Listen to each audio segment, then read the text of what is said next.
Por que eles não saem da mesa? Faz muito tempo, uma mulher adorável chamada Cherie participou de um curso intensivo de mentoria para o lar na mansão. Antes de chegar lá, ela estava cansada e esgotada. Havia perdido o entusiasmo. A ida à mansão fora organizada por sua família como presente de aniversário. Portanto, ela não fazia ideia do que esperar. Durante os 4 dias que passamos juntas, Cherie ficou muito emocionada. Pedi a ela que me contasse o que estava acontecendo e ela partilhou comigo uma bela história de sacrifício e recompensa por estender hospitalidade aos outros. Meu esposo e eu trabalhamos como autônomos fazendo colheitas por empreitada há 12 anos. A maioria das pessoas nem sabe o que é isso. Possuímos grandes máquinas chamadas colheitadeiras, necessárias para ceifar as plantações de grãos. Alguns fazendeiros possuem 1 ou 2 colheitadeiras para ceifar suas plantações. Outros contratam a colheita por empreitada para fazer o serviço por eles. Meu marido e eu possuímos várias máquinas, caminhões e containers para armazenar os grãos e providenciamos os trabalhadores para entrar nos campos e colher a plantação rapidamente. Voltamos às mesmas fazendas ano após ano, mas é um trabalho sazonal. Começamos em maio e terminamos em novembro. Como não podemos oferecer serviço o ano inteiro, cada temporada começa com novos funcionários. Muitos homens vão e vêm, homens dos Estados Unidos, da Nova Zelândia e até da África do Sul. Viajamos de um estado para o outro. Moramos em trailers, trabalhamos todos os dias que o clima permite e fornecemos todas as refeições, 3 por dia, 7 dias por semana. Essas pessoas se tornam uma família. As horas de trabalho são exaustivas e já passamos meses sem folgar, então é fácil entrar num processo de estafa. É nesse ponto que as colheitas por empreitada e a mansão de mentoria se aliam. Deve falou sobre o princípio da mesa e eu chorei o tempo inteiro. Um dos comentários que meu marido e eu fizemos muitas vezes a respeito dos trabalhadores que viajam conosco é: por que eles não saem da mesa? Todos estamos exaustos. O jantar acontece às vezes à meia-noite ou 1 da manhã, mas lá se encontram eles reunidos à mesa, comendo, rindo, contando histórias sobre o dia, demorando-se. Preciso admitir que, em algumas ocasiões, isso foi uma fonte de grande irritação para mim. Eu pensava, por que eles não voltaram para o trailer? Já não passaram o dia inteiro juntos? Que chateação! É por isso que chorei. Eu sabia que esses homens eram um ministério, mas tive uma atitude tão negativa em certos momentos. Eles não sabiam de nada. Eu mantinha um sorriso no rosto, procurava preparar boas refeições e interagir com gentileza. Sempre tentei ser uma boa anfitriã. Os trabalhadores apreciavam tanto. Por vezes os elogios eram efusivos. Eles pediam à família que me enviasse presentes de sua terra natal, como livros de culinária e panos de prato, jogos americanos com fotos de paisagens da região e receitas favoritas. Já ganhei bijuterias feitas de conchas, meias dos times preferidos de cada um, estatuetas, cartões e todo tipo de expressão de agradecimento. Como pude ser tão cega quanto à importância do meu trabalho? Já ouvi muitas histórias de partir o coração contadas por esses homens, a maioria deles na casa dos 20 anos. Um rápido comentário sobre ser deixado no carro a noite inteira quando criança, enquanto o pai estava no bar. Um acontecimento comum em que o menino recebia uma coca e um pacote de salgadinhos e permanecia dentro do automóvel por horas. Há também comentários de uns para com os outros sobre como lidaram com o divórcio dos pais. Quando reflito sobre algumas das coisas que aqueles homens compartilham, percebo como nossa mesa é profunda. Quantas fotos temos de aniversários que tentamos fazer porque eles ficam tão distantes de casa e da família? Mas a verdade é que eu já estava cansada de fazer tudo isso. Desenvolvi uma atitude negativa. Pensava: estou cansada de ter tanto trabalho. Fiquei pensando no jovem que deixou o trabalho de 1 hora para outra este ano. Ele é da Nova Zelândia e tem pouco mais de 20 anos. O rapaz bebia e estava se envolvendo em problemas. Esses foram os boatos que ouvimos depois. Ele bateu à porta de meu trailer e disse que estava esperando um táxi para levá-lo ao aeroporto. Deu-me um abraço, seus olhos se encheram de lágrimas e disse que eu era a pessoa mais bondosa que ele conhecera. Como assim? Pensei. Ele mal me conhecia. Não havíamos interagido muito. Eu só cozinhava para ele durante os 3 meses anteriores. Eu o via junto com cerca de outras 20 pessoas, na hora das refeições. O que o fez achar que eu era tão bondosa? Seria uma presença além da minha? Alguém que ele não reconhecia, não conseguia identificar, mas sentia? Alguém que aceitava e amava o pão da presença, o próprio Jesus Cristo. Nunca verbalizei isso, mas eu costumava pensar que fora rebaixada na vida. Eu havia sido uma profissional. Dos 20 aos 30 anos, trabalhei numa empresa de contabilidade do setor petrolífero para uma grande companhia de petróleo na Califórnia. Meu marido trabalhava em outra petrolífera e foi transferido para o Kansas. Por causa da transferência, voltei para a faculdade e me tornei enfermeira. Foi essa profissão que deixei para ajudar meu marido a fazer o que ele ama, colheitas por empreitada. Agora minha função é auxiliar meu esposo. Sempre trabalhei para ajudá-lo, sem me dar conta da importância do meu papel. Foi isso que Deus me revelou durante o ensino do princípio da mesa. Pretendo me esforçar para lembrar que eu cozinho para Jesus e sempre o convidarei para participar da mesa. Experientes iguais bebês. A boa hospitalidade inclui planejamento e preparo, assim como espontaneidade. De qualquer modo, esteja de prontidão para dizer: estou feliz por ter você aqui. A hospitalidade generosa era um valor estimado na Igreja do Novo Testamento. Trata-se de uma qualidade listada entre as características essenciais para os bispos e para as viúvas que seriam sustentadas pela Igreja. Nenhuma mulher deve ser inscrita na lista de viúvas, a não ser que tenha mais de 60 anos de idade, tenha sido fiel a seu marido e seja bem conhecida por suas boas obras, tais como criar filhos, ser hospitaleira, lavar os pés dos santos, socorrer os atribulados e dedicar-se a todo tipo de boa obra. 1 Timóteo 5, do 9 ao 10. 3 das qualidades citadas incluem atos de bondades e serviço. Ser hospitaleira, lavar os pés dos santos e socorrer os atribulados. A dedicação a todo tipo de boa obra significa que é preciso trabalhar para se doar aos outros de maneira transformadora para a vida deles. Uma ótima fórmula para criar uma lista de convidados é incluir pessoas com quem você pode aprender. Experientes.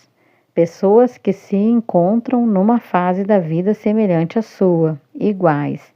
E pessoas que podem aprender com você, bebês. Esse tipo de grupo sempre interage bem, tem muito a conversar e a contribuir uns com os outros. A vida de todos é enriquecida quando a festa termina. É muito importante se lembrar das pessoas mais velhas e incluí-las. Elas se sentem valorizadas.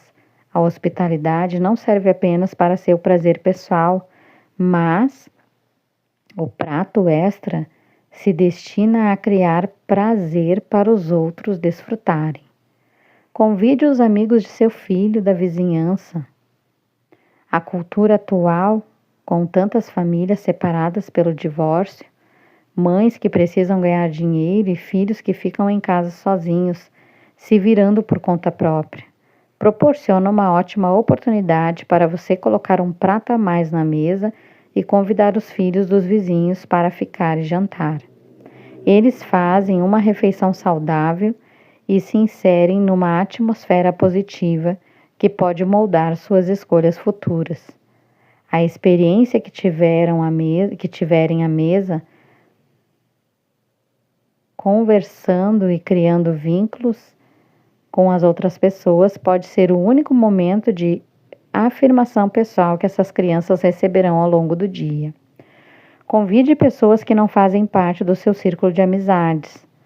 Morávamos em nossa casa havia 5 anos e nunca tínhamos feito uma festa de Natal para nossos vizinhos. Nessa época do ano, nosso tempo era consumido por atividades na igreja. Festas para funcionários e cantatas do coral. Eu não tinha tempo para planejar uma festa de Natal para vizinhos e outra para nossa equipe de colaboradores. Criamos o costume de dar um jantar de agradecimento aos colaboradores da igreja em nossa casa na época de Natal. Naquele ano em especial, Larry e eu explicamos para a equipe que não daríamos uma festa para eles. Em vez disso, queríamos demonstrar hospitalidade a nossos vizinhos. Distribuí convites de porta em porta, chamando para uma festa de sobremesas natalinas, na qual os convidados poderiam entrar e sair na hora que quisessem. Fiz várias sobremesas e montei uma mesa de café. Tudo estava arranjado de forma criativa e decorada. Logo as pessoas começaram a chegar, muito mais do que estávamos esperando. Elas chegavam, mas não iam embora. Todos estavam se divertindo, risos e conversas enchiam os ambientes, junto com o concerto de músicas natalinas tocadas ao piano por Larry. Alguns dos convidados participavam do coral sinfônico, então, para nossa surpresa, começaram a acompanhar o instrumento. Outros, que mal conseguiam manter a afinação, se uniram a eles, criando uma sonoridade cômica. Vários pratos a mais foram usados naquela noite. A presença de Deus estava em nosso meio. Nosso lar se encheu de seu amor, sua paz e alegria. Nossos vizinhos estabeleceram uma conexão e continuaram a se reunir ano após ano. O coração de todos foi aquecido e revigorado. Todos nos assentamos à mesa? Não, mas o pão da presença encheu o ar enquanto comíamos sobremesas juntos. Invente a própria festa. Você mora só? Planeje convidar alguém para se sentar à sua mesa no mínimo uma vez por semana. Pode ser sua sexta-noite de entretenimento.